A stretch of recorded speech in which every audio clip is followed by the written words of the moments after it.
Cadê o tracking do Lula? Pesquisa mostra Flávio à frente de Lula. É exatamente com essa afirmação contundente da nossa fonte de hoje que a gente começa a nossa análise. Vamos mergulhar nessa contradição gigante entre os números que os partidos supostamente reportam nos bastidores e os levantamentos abertos que chegam a público. Mas antes da gente se aprofundar na matemática da coisa, um pedido bem rápido. Inscreva-se no nosso canal. E é super importante deixar claro logo de cara que esse tom mais agressivo da manchete pertence 100% ao material original, tá? Nosso papel aqui é manter uma distância segura e olhar friamente para o que esses dados estão tentando mostrar para a gente. Então vamos lá. Seção 1. O conflito de dados. Para a gente entender essa verdadeira guerra de narrativas entre o tracking interno do governo e as pesquisas públicas, precisamos primeiro olhar as regras do jogo. Esse levantamento do Instituto Real Time Big Data rolou no comecinho de maio, ali entre os dias 2 e 4 de 2026. E a margem de erro, que é um detalhe absolutamente crucial para a gente entender os empates técnicos que vêm por aí, é de 2 pontinhos para mais ou para menos.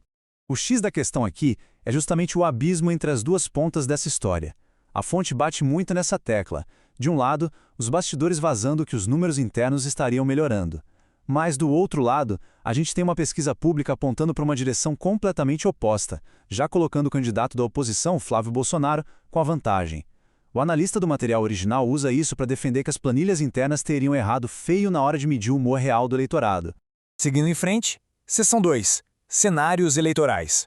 Na pesquisa espontânea, que é aquela onde o eleitor fala o primeiro nome que vem na cabeça, sem ver lista nenhuma, os números são bem reveladores. O atual presidente larga com 31%, Flávio Bolsonaro vem logo atrás com 24% e Jair Bolsonaro aparece com 3%. E aí vem a tese da fonte. Como o ex-presidente não é um candidato ativo, a lógica dele é que esses 3% migrariam direto para o Flávio. Fazendo essa matemática, o Flávio iria para 27%, o que, colocando na margem de erro, já cria um empate técnico logo de cara, na espontânea.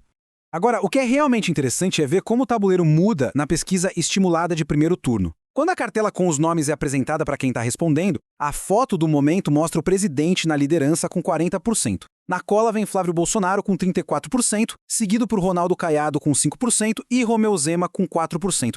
E é aí que a gente chega nesse número 43%. A fonte faz uma conta política bem específica aqui, agrupando as fatias dos candidatos mais à direita no primeiro turno, ou seja, os 34%, mais 5%, mais 4%. O autor defende que a força combinada da oposição já bate os 40% do líder das pesquisas. Segundo a análise dele, isso complicaria, e muito, a vida do governo para tentar matar a eleição no primeiro turno. E quando a coisa funila para o segundo turno, a disputa fica ainda mais acirrada. O cenário traz Flávio Bolsonaro com 44% e Lula com 43%. Estatisticamente falando, de forma bem fria, isso é um empate técnico perfeito. Só que a fonte original não deixa barato e foca totalmente na liderança numérica. Passar 1 ponto percentual na frente é usado no material como um soco direto na credibilidade daquelas pesquisas internas super otimistas. E isso ilustra de forma brilhante a famosa gangorra da política. Olha só essa linha do tempo.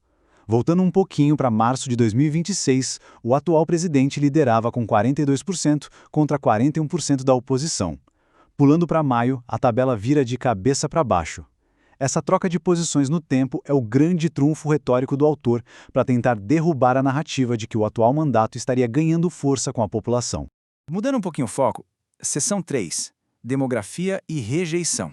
Mergulhando no recorte demográfico, a análise original solta uma de suas falas mais polêmicas. Lendo literalmente a citação do autor, só quem vota no Lula é a velhária que ainda assiste TV Globo. Lavagem cerebral. Como a nossa pegada aqui é a imparcialidade, a gente só está reportando como a fonte tenta explicar a vantagem do presidente entre os mais velhos. Basicamente, o argumento ali é que existe uma dependência da mídia tradicional, enquanto a facilidade com o mundo digital estaria favorecendo a oposição no longo prazo. Já no quesito rejeição, a polarização não esconde nada. Os dois líderes nas intenções de voto são também os campeões de antipatia. É o clássico quem lidera também apanha, né?